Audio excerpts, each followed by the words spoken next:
Good morning, everyone. Welcome to another insightful session of our Bender U webinar series. I'm Jillian Bender-Cormier, Head of Culture and Engagement at Bender Insurance Solutions, and we're thrilled to have you here with us today. Today, we're diving into a crucial yet often misunderstood topic, certificates of insurance, the most important, worthless piece of paper in your business. Before we kick things off, here are a few quick housekeeping notes. If you have questions, type them into the Q&A section at any time. I'll share your questions with our presenter throughout the session to keep things interactive. We'll also have a dedicated Q&A at the end, and if we run out of time, we'll follow up with you afterward. To keep things running smoothly, you're all in listen-only mode and will stay muted throughout the session.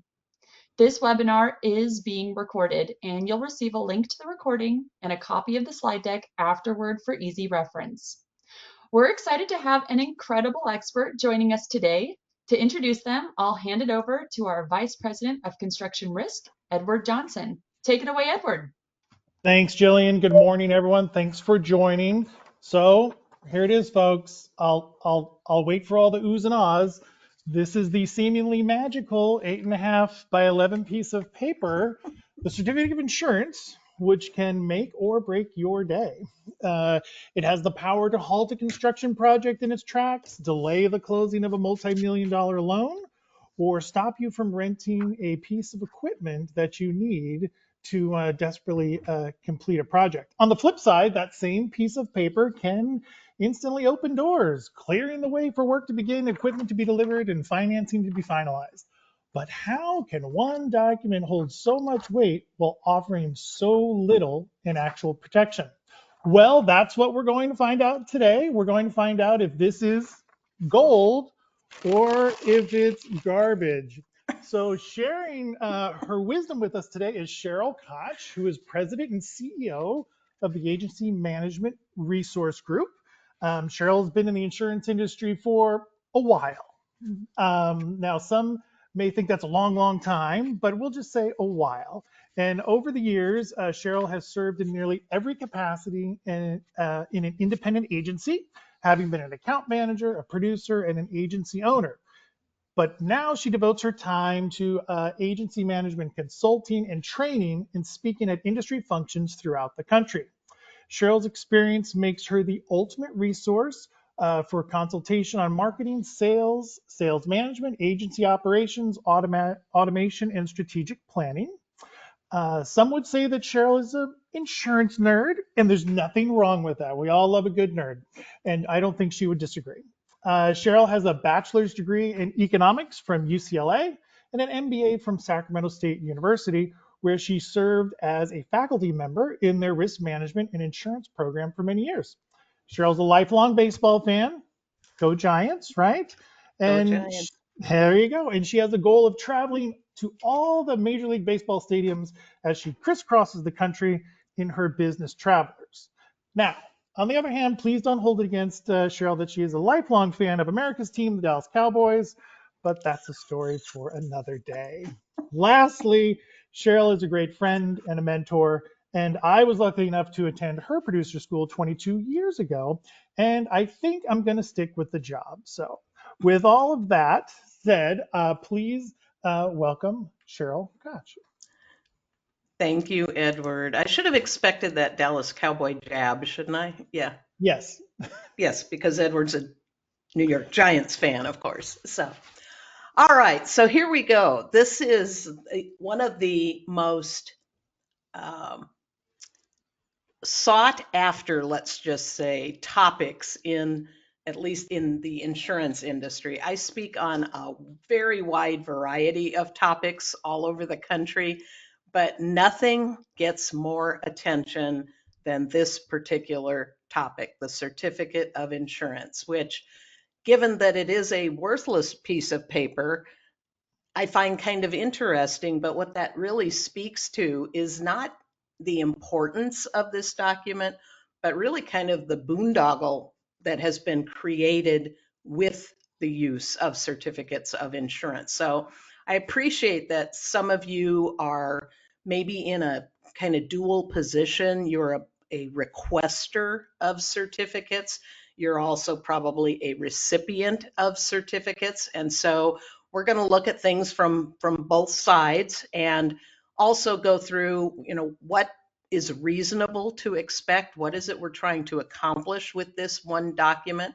And Edward mentioned I've been doing this for a very, very, very long period of time, very long period of time. So I actually was in the insurance business when the certificate of insurance was created. And I remember distinctly thinking, how in the world is that 8.5 by 11-inch piece of paper, and it was single-sided at the time, how is that going to take the place of a 30 or 40 or 80-page insurance policy? And everybody assured me, well, it wasn't really going to take the place of the policy. It was going to simply be a statement that a policy existed.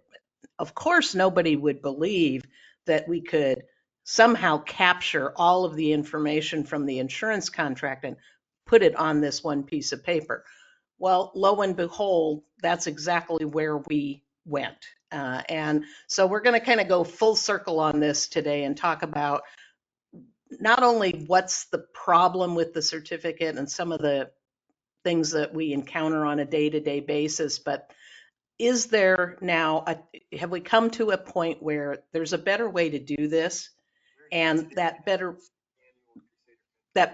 way exists, and perhaps we need to embrace it? So I'll take you back many decades. So ACORD is an acronym, and ACORD is what we call in the insurance business a standard setting organization. So when ACORD was created, it was created originally as a not-for-profit company.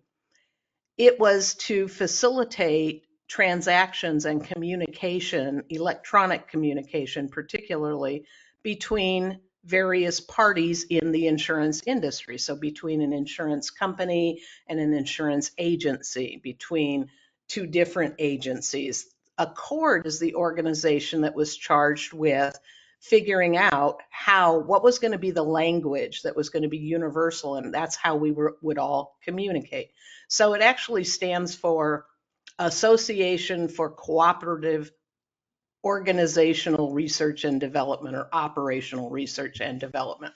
So they're still, to this day, that's the role that ACORD plays. Through the last many decades that ACORD has been in existence, however, at some point they decided not to be a not-for-profit company. They became a for-profit company. And at about that point, they started to really take a different position in terms of their interest in their proprietary documents. So ACORD, if you look at the bottom of the certificate of insurance, of course, it's a copyrighted form, copyrighted since the 1980s by ACORD Corporation. And as a copyrighted document, we're not supposed to desecrate it. And yet, that's really what we've done through the years. We have taken a certain amount of poetic license, if you will, with ACORD's proprietary form.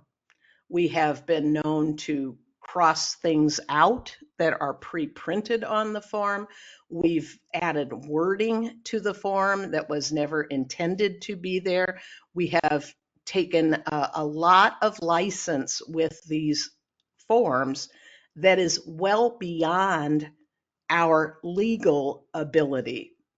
And that, I want to focus on that a little bit when we're going to start talking about what an agent can and cannot do. Because we don't own this form is owned by ACORD, there are certain things we can and cannot do. And we always have to be mindful of that. If this were something in your business, something proprietary to your business that you had bothered to go and copyright, you wouldn't want somebody just using and manipulating that particular intellectual property. And ACORD kind of now has decided, hey, we're going to play hardball on this. And I'll give you just one example of a big change that ACORD made several years ago, and we all had a little fit in the insurance business. And many of you out there who are requesting certificates may have noticed a big change. The document used to say that the agent would endeavor to send an advance notice of cancellation to the certificate holder. And Accord decided to change that language. And what it says currently, this is the most current version of the Accord 25. Should any of the above described policies be canceled before the expiration date, notice will be delivered in accordance with the policy provisions. In other words, the certificate holder has no status necessarily to the policyholder's insurance contract. And therefore, in all likelihood, if this policy is canceled or any of the policies shown on the certificate, that certificate holder is not going to get any advance notice. Now, all Accord did was they changed the wording to be what has always been true. But that change in the wording was significant because what we had been doing up until that point, there was a certain number of days, there was actually a blank line in that box on the Accord form, and it said the agent would endeavor to mail X number of days in advance a notice of cancellation. And we would put on that line pretty much whatever the person requesting the certificate wanted. If they said we want it to say 30 days, we'd put 30 days. If they said we want it to say 60 days, we'd put 60 days. The reality was they were never going to get any advance notice of cancellation because the underlying insurance contract didn't allow for that. And so that's just one example where Accord came in and they said, no, stop. You have been abusing this form, this copyrighted document for all these years, and we're going to end this right now. And they have the ability to do that because, of course, it is their copyright. So they can change the wording anytime they want. We, as insurance practitioners, cannot make those changes. So that's kind of the background there. There are two different kinds of documents. We'll look at all the variety of them. There are certificates of insurance, COIs. There are evidences of insurance, EOIs. And that typically, the differentiator there is we use certificates when we're talking about liability and workers' compensation. We use evidences of insurance typically for some kind of property insurance. And using the appropriate form and therefore requesting the appropriate form is also the key to getting what it is you want and accomplishing what it is you want. So what we're trying to do here with this certificate is we're trying to say that two parties have entered into some kind of contract. So we'll just make it simple, some kind of construction contract, maybe a lease for premises. Two parties have entered into a contract, and one party is attempting via that contract to transfer some of their risk to the other party. Nothing wrong with that. That's contractual risk transfer is a very powerful and appropriate tool of risk management. Your ability to identify another party who doesn't happen to be an insurance company and transfer some of your risk to them is a very important tool for you to use as a risk management tool. Absolutely appropriate. The certificate is the evidence, if you will, that that transfer has been accepted by that other party. So what the transferor wants to know, I'm transferring part of my risk to you via this construction contract or via this lease over here. What I want to know is, do you have the financial wherewithal to accept that transfer? And I don't want to rely on how much money you have in the bank. What I want to rely on as the person trying to transfer away some risk, I want to know you have insurance. that will cover that risk transfer. And the document we have used now for since 1988, the document we have used to provide that evidence to the other party is the certificate of insurance. That's it in a nutshell. That's what we're trying to accomplish. There are two contracts in play, at least. There's a contract between your firm and another party that you're in a business relationship with. And in that contract, there's this contractual transfer of risk taking place. Then there are other contracts, the policies of insurance, that the party who is accepting the risk transfer puts into place simply to fund the risk transfer. And the document called the Accord 25, the Certificate of Liability Insurance, simply says, yes, that's exactly what happened. Our client accepted a risk transfer, and here is the evidence that they have insurance to back that up. Okay, so one document, a shortcut for all of the underlying documents and for that risk transfer. That was a tall order. That was a tall order in 1988, and it's even taller now to say that this one piece of paper could give somebody proof, if you will, that that risk transfer had been accomplished. Because the document itself is not a policy of insurance. It's evidence that a policy of insurance exists, but there's nothing in the certificate itself that provides any actual coverage to anybody. And that's what's important to understand. But we treat it as though it does. So the Accord 25 is the most common one. That's probably the one you request the most. It's probably the one that is furnished to you the most when you are the requester. That is to be used for liability policies and workers' compensation only.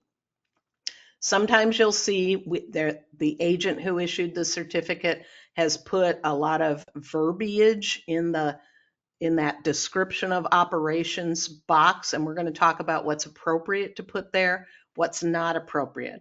If you start to see a lot of property information in that description of operations box, typically what that means is whoever issued the certificate is using the wrong form. They should have used the property certificate of insurance, and we'll go through what the other kind of cousins of the Accord 25 are. So again, just to understand in totality here what we're talking about, this is Accord's intellectual property, their copyrighted material. So we as agents are not permitted to go in and start crossing off wording or contradict any of the wording in this form. And we're going to look at a couple of specific parts of that wording and see what they do.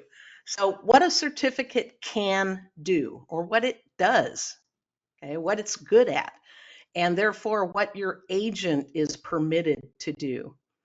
A certificate is the equivalent of an agent taking their clients, let's say it's a paper policy, taking their client's paper insurance policy and picking up their cell phone and hovering their cell phone over that policy and taking a picture with the camera. That's what a certificate is. It's literally a snapshot. It's something that was true at the moment it was created. There is nothing in a certificate that warrants that it's going to be true tomorrow or the next day or the next 364 days for that matter. All it says is on the day and at the time that the certificate was issued, these are the insurance policies that we had issued to our client, to our agency's client. And yes, it is insurance agents who are responsible for issuing the certificate of insurance on behalf of insurance companies that are identified on the certificate. Okay, so agents sign at the bottom of a certificate as the authorized representative, not as the authorized representative of the policyholder, you, but as the authorized representative of the insurance companies who have issued these contracts to the policyholder. That's who the certificate is authorized by. It's the insurance company. Most people get that wrong right from the beginning. They think it's the agent giving some kind of authorization to their client. No, we're authorized by the insurance company, the actual risk taker, to issue these documents as evidence that a policy exists. Okay? So again, it's a snapshot. It's a copy, if you will. It looks a little bit like your policy declarations page, that first page of your insurance policy. So it's going to show the name of the insurance company, the policy number, the effective and expiration date. It's going to just capture that information and move it onto the certificate. It's not a replacement for the insurance policy. It's just a photograph of it. So what the agent is saying is, when I issued this, this was what was in effect at the time. Now, let's just take the most simple thing that could happen in the future. So maybe your firm requested a certificate from somebody you're in a business relationship with. Their agent sent you a copy of a certificate of insurance. A month later, the person who was insured did not pay their bill, and their policy cancels for non-payment of premium. There is no obligation on the part of that agent. There is no obligation on the part of any of the insurance companies for which that agent is an authorized representative to provide any notification at all to you as a certificate holder of that cancellation. Because what they did at the time, there was a valid insurance contract or maybe multiple policies in effect. They gave appropriate evidence of that to you.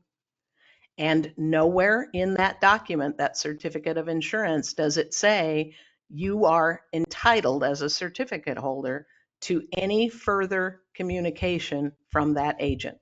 It was true at the time they sent it, and now the situation has changed. That policy maybe didn't renew by the insurance company. It was canceled because the policyholder failed to pay the premium. There could be a lot of things that happen in the future. So the certificate has never been a warranty that that policy would continue to be in force beyond the day it was issued. So it's basic information, policy numbers, effective and expiration dates, limits of liability. So we're going to put some information in there about the amount of coverage that the policyholder has. Let's talk about the big white box at the bottom. The big white box right above that cancellation provision, it said description of operations. And that's where an agent has the ability to add wording. Accord, as the owner of that document, provides I call it the Dick Tracy secret ring decoder for the certificate of insurance. It's called the Forms Instruction Guide. So Accord created a companion document for people who issue certificates. And that companion document says, in the description of operations, here is what you should insert. You could put a location, a job location, let's say. You can put a job number. You can identify a vehicle or a piece of equipment to which the insurance policies that are listed are going to apply. That's it. That's what an agent is allowed to put in the description of operations. But what agents are asked to do on a daily basis is provide some kind of wording in that description of operations that is an attempt to make that certificate something it is not. It's an attempt to make the certificate coverage in some way. So change it and transform it from a document that merely says, on the day I issued this, my client had this coverage, into something more, into a separate contract. So we're asked routinely every day, put something in there that says that the certificate holder is in, and all of their successors, assigns, heirs, all of their, all of their employees, past, present, and future, are all additional insureds under the contract. Just a little bit of a stretch, but not too much of a stretch. Type that in the description of operations. Well, that's an attempt to create coverage on a certificate. That is not just giving evidence that an insurance policy exists. And so that's really where we have seen the biggest drift, if you will, over the years, is that gigantic white box. And it's so tempting for people to say, here, insert this information in that box, because they know that agents and brokers do have the ability to type in that box. They can fill information in, but the information they're being asked to put there is not what ACORD intended. This was supposed to be basic information, not a reiteration of the insurance contract language, not an attempt to grant coverage using a certificate of insurance, just very basic information. What a certificate can never do, it can never grant coverage. No matter how hard we try, no matter what gets typed in the big white box, no matter the attempt to have it grant coverage, it is not an insurance contract. It is simply a piece of paper that says somewhere in the background here, there are some insurance contracts. The only way to know as a certificate holder that you have actually successfully completed the contractual risk transfer to another party is to look at those underlying insurance contracts. And that's really where the rub comes, okay? Because people who were requesting evidence of insurance didn't always feel comfortable getting the insurance policy as the evidence, because then they would have to read this 40, 50, 60, 80 page insurance contract. So give me the Reader's Digest version. You have to be as old as me to remember that. Give me the Reader's Digest version of this. Shorten it for me. Make it easy for me to understand. I can understand one piece of paper. The problem is, look at the wording on the certificate, and it says it not once, not twice, but about 3 different times. The certificate is a matter of information only and confers no rights upon the certificate holder. It's not coverage. It's evidence that someone had an insurance policy on that day. Now, if the certificate holder, and it's stated right on the certificate, if the certificate holder is also going to be added to somebody's policy as an additional insured, and we'll talk about that in a second, then it's okay to attach a copy of that document that grants them insured status under somebody else's policy. That's what the certificate is saying. If that's the case, if you want to be included as an additional insured, there should be some document attached to the certificate when you receive it. And that document will be coverage. It will be a part of the policyholder's insurance contract. And that should be the only thing that will make you feel secure in that you have transferred that risk from yourself, your firm, to another party. The certificate shouldn't make you comfortable. The coverage is what should make you comfortable. Okay?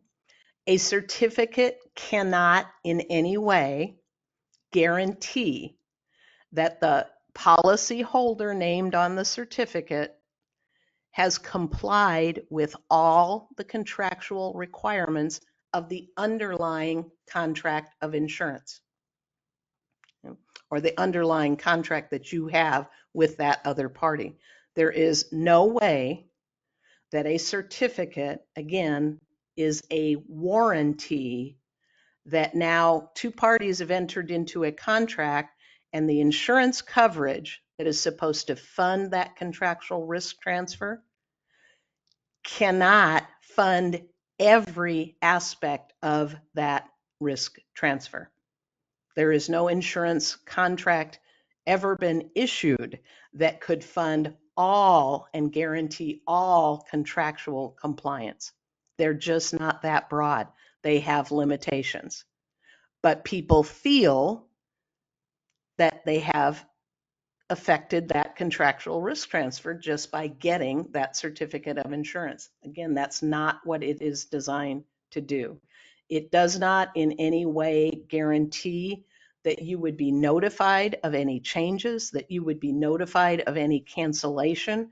I gave you the non-payment of premium would be the most common example. As a certificate holder, there is nothing in that document that says you are ever going to hear from that person's agent or insurer again. You got what you got that was in existence on that day. It doesn't replace the review of the actual insurance policies. And that's, again, it's a shortcut. It's something that I think when we first started using it, there was a basic understanding of that. But somewhere in the ensuing decades since 1988, when the certificate was first created, we lost our way and we began to think of it in a totally different way, that it was the most important piece of paper that you had. It was worthless then, and it's worthless now. And it says it not once, not twice, but 3 times in the document itself.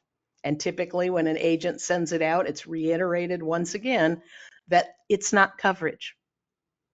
And yet people have, as Edward pointed out, people treat it as though it is. So once they get the certificate in their hand, okay, here's your bazillion dollars to fund your project. Here's your loan. Here's your, I feel comfortable now because I'm holding this piece of paper in my hand, but I'm not holding any coverage. I'm only holding a piece of paper. Thus the Carolyn, I have title. a question for you. Go ahead. Um, from one of our attendees, is an additional insured and named insured the same thing? That's a great question. And the answer is no, they're not the same thing because the word named. So a named insured that's a literal situation. That's somebody whose name appears on an insurance contract, the named insured. An additional insured is somebody who's insured by that contract by virtue of a relationship they have with a named insured. But the name of the additional insured may not appear anywhere in that insurance contract. So in other words, you do not have to be named as an additional insured to have additional insured status under somebody else's insurance contract. And hopefully that answered your question. That was perfect. And I do Okay. have one additional question that just came Mhm. through. How can we verify that a certificate of insurance is valid at the time we receive it? And how do we verify it at a later date? Well, and isn't that the crux of the whole issue here, right? If you're inclined to do this, I don't know, I'm not sure why you would be. The only way to verify it would be to have somebody send you a copy of their insurance contract. But they'd have to do that on an ongoing basis for you to know that it is actually in effect. So, in other words, what is the certificate? It's a leap of faith. It's you got to believe that agents and brokers are professionals who would never issue a certificate of insurance if there wasn't coverage in effect at that moment. So I think your assurance that coverage is in effect is the fact that you received that document from an insurance agent. That's your assurance. They wouldn't have issued it absent the coverage. Ongoing, do you have any assurance? No, you do not. You would have to re-request on almost literally a daily basis to know and get another certificate every single day for 365 days to know. Now, I'm not advocating that you do that. I think that's overkill of, in every way. But when we end up today, we're going to talk about what makes sense. What makes sense in terms of verification? How far should you go? To what lengths should you go? Thank you. All right, so one of the things about the certificate is we have that certificate of liability insurance, Accord 25. That's the one everybody's familiar with. But look here, we have a whole bunch of other certificates that most people, most agents don't use. So this is why I said when you get a certificate of insurance and you're looking at it, if it looks like they stuck a lot of property insurance wording into that big white box, or they probably used the incorrect form, and that could be that you requested the incorrect form. If you want somebody to show you that they've got property insurance, a builder's risk policy, or any kind of property insurance, you should have asked for an Accord 24, not an Accord 25. Accord 25 is a certificate of liability insurance. Accord 24, a certificate of property insurance. If you were a secured lender, a bank, a mortgage company, etc., you would probably request one of the evidence forms, different from certificates. 27, 28, 29, those are evidence that property insurance is in place, specifically commercial property, or that flood insurance is in place, a property type coverage. The 25, if you look at it pre-printed, it's only got verbiage written into it for liability, automobile liability, workers' compensation, excess or umbrella liability, and you could add professional liability, cyber liability, something like that. Regardless, it was meant for securing liability protection, not securing property protection. So if you think what you're asking for pertains to property insurance, that's going to be that's the funding mechanism for the risk transfer, would be some kind of property insurance policy. You would request a different certificate. But the world, now again, decades and decades and decades later, the world thinks that the Accord 25 is the only thing that exists.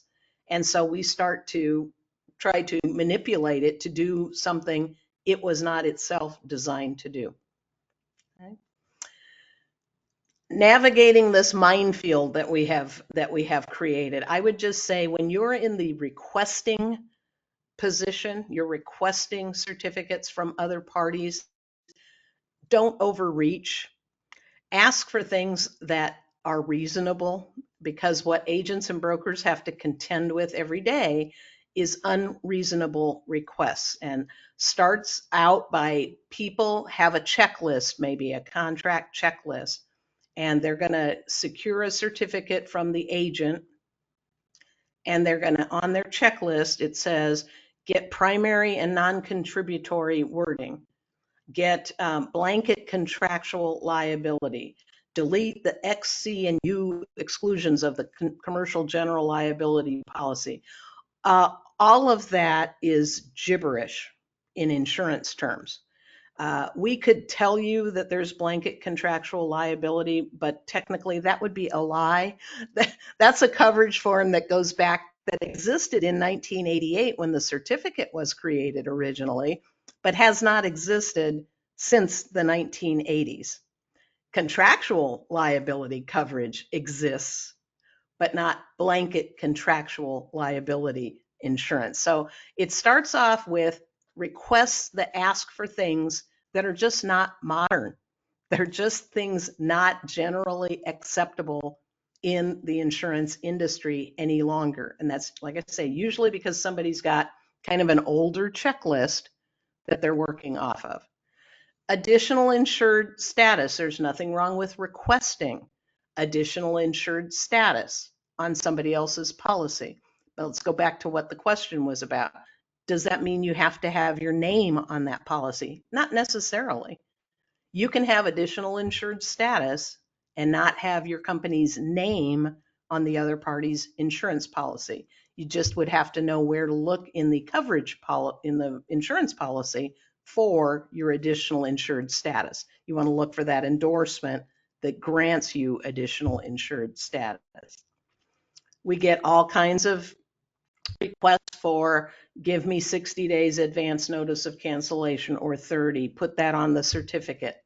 Doesn't matter what we put on the certificate. The insurance policy contract doesn't allow for notification to a certificate holder. You would have to have your name added to that policy, and the policy would have to be endorsed specifically to grant you that right as a third party. It's not built into any of the insurance contracts. I understand why you would want to know, because that goes back to how do you verify? But the reality is you're not going to know. And some of them, I can tell you, are just ridiculous. I mean, the things that people ask agents to provide on a certificate are typically things, again, they just don't exist. They're not part of our, current insurance lexicon, if you will.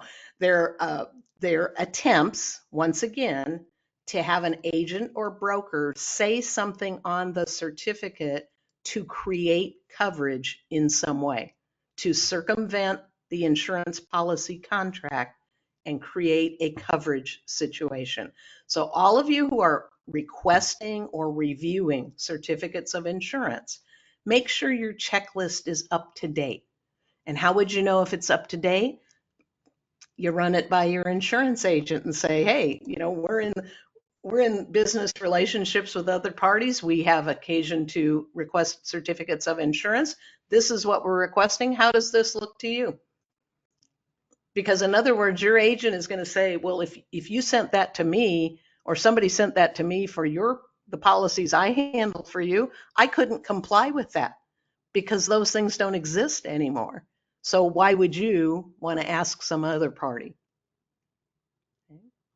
Hey, Cheryl, I have a few questions that have come in. Mm-hmm. The first one is, as a landlord, should we be requesting a form 24, 25, or both? Both. Great question. In your lease agreement, you have, if you're the property owner, you have a liability loss exposure, and you're going to want to get a certificate of liability insurance that the tenant has liability coverage to protect you. And if you have transferred responsibility for insuring the building to the tenant, now you want the certificate, the 24, the certificate of property insurance that shows that they are insuring the building itself. Great question. You need Fabulous. two. Great. Another question. Do you have a recommendation for how to handle a client that has unreasonable / ridiculous insurance COI requests? Yes, there has to be a very high level conversation about it. And here's the problem. You get somebody in an agency that knows they've been requested to do something that they know isn't quite right. And in their quest to satisfy that request, they might be tempted to put something inaccurate on there. the right way to deal with that is the parties, think about the parties who are signing the contract, the underlying contract, construction contract, the lease, whatever it happens to be. Those two parties have to have a meeting of the minds about what is reasonable. Not the person who requests it. That's usually somebody who didn't sign the contract. So you got to escalate that issue up to the two parties who are actually entering into this legal arrangement and say, between the two of you and your attorneys, can we come up with some reasonable and available insurance coverage, something that does actually exist in the marketplace?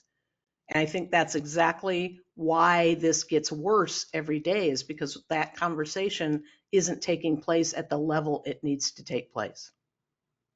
Hmm. Okay, last question for now. Mhm. If they issue an Accord 25 for the liability and then just add the limits and deductibles and relevant coverages in the comments section instead of issuing an Accord 24 for the property insurance, is this acceptable?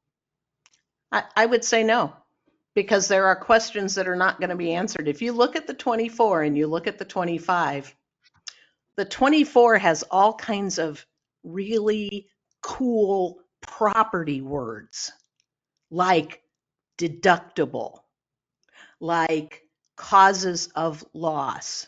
Those are not words we use on the liability side of the business. So when they start cramming property information into that description, you're not getting a complete picture of what property insurance has been issued. It's just not possible to put all of that information in there. And I realize, and I thought, I'll throw the blame where it belongs with agents and brokers that said, well, hey, what's easier, issue one or issue two? Well, I think we could all figure that out. But that's not right. Just because it's easier doesn't make it right.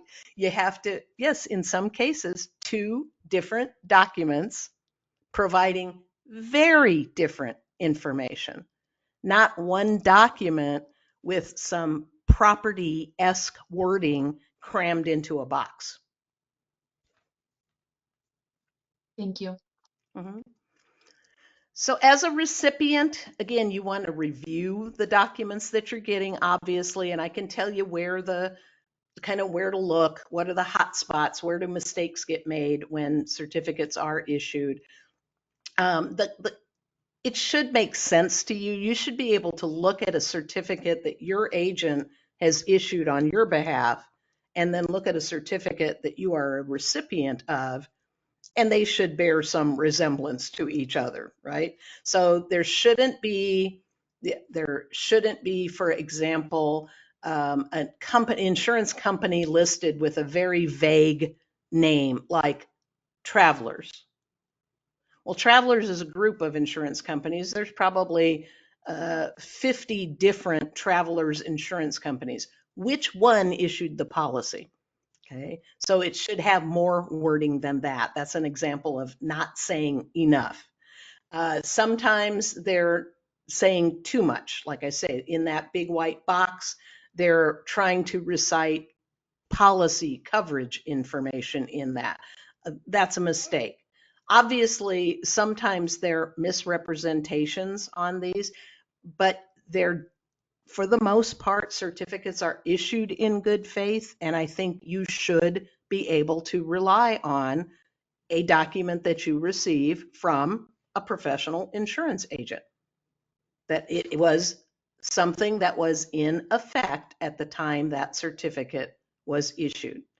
Again, I think if you just compare them side by side, it should look very similar, and I'll show you an example. It should look very similar to one that was issued on your behalf by your insurance agent. How does the certificate interact with additional insured status? Well, two different things. Again, certificate, evidence that policies exist. Additional insured status, coverage.